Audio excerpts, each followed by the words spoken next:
السلام علیکم ورحمۃ اللہ وبرکاتہ۔ آج تراویح میں 27ویں پارے کی تلاوت ہوئی، جس میں مشہور صورتیں ہیں سورہ نجم، سورہ قمر، سورہ رحمان اور سورہ حدید۔ یہ تمام صورتوں میں اللہ تعالیٰ نے احکامات اور مختلف قوموں کے قصے بیان فرمائے عبرت کے لیے اور نصیحت کے لیے۔ خاص طور سے سورہ قمر میں اللہ تعالیٰ نے ایک آیت بار بار نازل فرمائی، وَلَقَدْ يَسَّرْنَا الْقُرْآنَ لِلذِّكْرِ فَهَلْ مِن مُدَّكِرٍ۔ ہم نے قرآن کو انتہائی آسان بنایا، ہے کوئی جو قرآن سے نصیحت حاصل کرے۔ یقیناً جو قرآن کی نصیحتوں والی آیتیں ہیں، واقعات والی آیتیں ہیں، آخرت، جنت اور جہنم والی آیتیں ہیں، اتنی آسان کہ معمولی عربی کی شدھ بدھ رکھنے والا بھی اس کا معنی سمجھ جائے گا۔ جو بچے عالم کورس کی ابتدا کرتے ہیں، ابتدائی جو گرامر ہے عربی کی، وہ پڑھ کے بہت آسانی سے ان آیتوں کا ترجمہ کرنے پہ وہ قادر ہو جاتے ہیں۔ ہاں، جو احکامات کی آیتیں ہیں وہ فقہا کا کام ہے، کیا حلال کیا حرام وہ غور کریں گے، تدبر کریں گے۔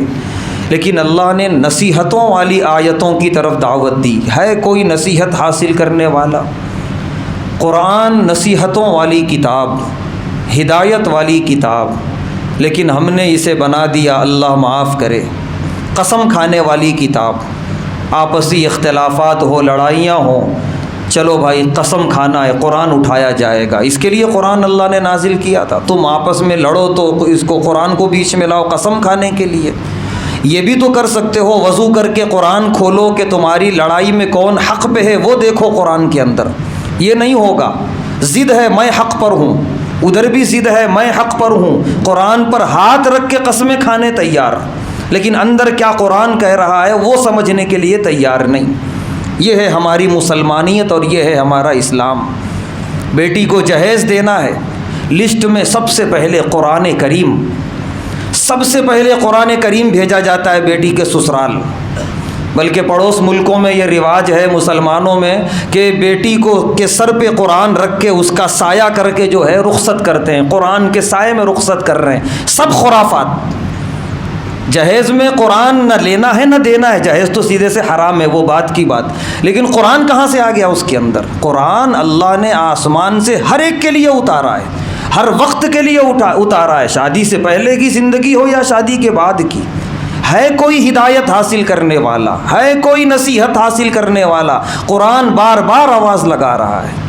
اتنی بڑی مظلوم کتاب شاید دنیا میں کوئی ہو، اللہ معاف کرے، اور اس پر ظلم کرنے والے ہم اور آپ ہیں۔ الماریوں میں بند رہتا ہے قرآن، اللہ معاف کرے، سال بھر ٹی وی 24 گھنٹے چلے گی، اذان کے وقت میں آواز بند ہوگی، ٹی وی بند ہونے تیار نہیں ہے، بس خالی آواز کم کر دو، اذان ہو رہی ہے۔ موبائل ہاتھ میں آ گیا، سونے تک، بلکہ سونے کا جو وقت ہے وہ بھی کھا رہا ہے یہ موبائل۔ ہزار بیماریاں پیدا کر رہے ہیں، دماغ کی، گردن کی، کمر کی، بے نیند اور بے سکونی کی وجہ سے۔ وہ سب کے لیے ہمارے پاس وقت ہے، قرآن کے لیے نہیں ہے۔ ہاں، انتقال ہوا کسی کا، اب چلو بھائی پارے پڑھنا ہے، بلاؤ بھائی مدرسے کے بچوں کو بلاؤ، محلے کے امام صاحب کو بلاؤ، اس کے لیے قرآن آیا تھا۔ کیا مذاق بنا لیا؟ یہ پنڈتوں میں ہوتا ہے، ہندوؤں میں مر گیا پنڈت کو بلاؤ، وہ وید لے کے آئے گا، وہ گیتا لے کے آئے گا، وہ پڑھے گا۔ یہ سب خرافات دوسروں کے ہیں۔ جو مر رہا ہے وہ جب مرا نہیں ہے، زندہ ہے، اس کو پڑھاؤ قرآن، اس کو بھی پڑھاؤ، خود بھی پڑھو، دونوں قرآن کے مطابق عمل کرو۔ جیتے جی تو قرآن نہ کھولے، نہ پڑھے، نہ پڑھائے، مرتے ہی قرآن یاد آ گیا۔ پوری قرآن میں بتاؤ کون سی آیت اللہ نے فرمائی کہ یہ ہم نے قرآن نازل کی ہے مردوں کے لیے؟ کہاں ہے ایسی آیت قرآن کے اندر؟ بتاؤ۔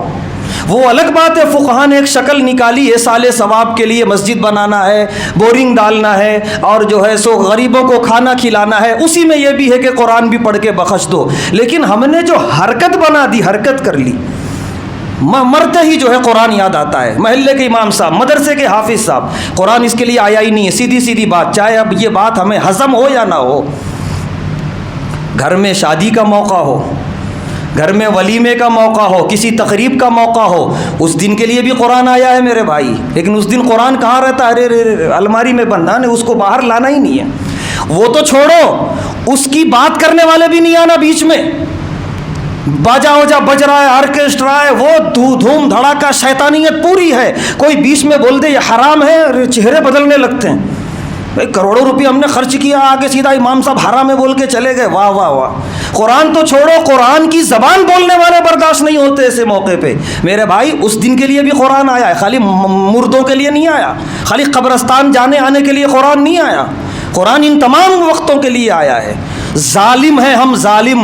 اللہ نے فرمایا، اللہ کے نبی صلی اللہ علیہ وسلم نے، کل قرآن بھی فیصل بن کے کھڑا ہوگا میدان آخرت میں، حق ادا کرنے والوں کی شفاعت کرے گا اور ظلم کرنے والے ظالموں کے لیے بد دعائیں بھی دے گا۔ ہم فیصلہ کریں ہم قرآن کے ساتھ ہمارا کیا سلوک ہے۔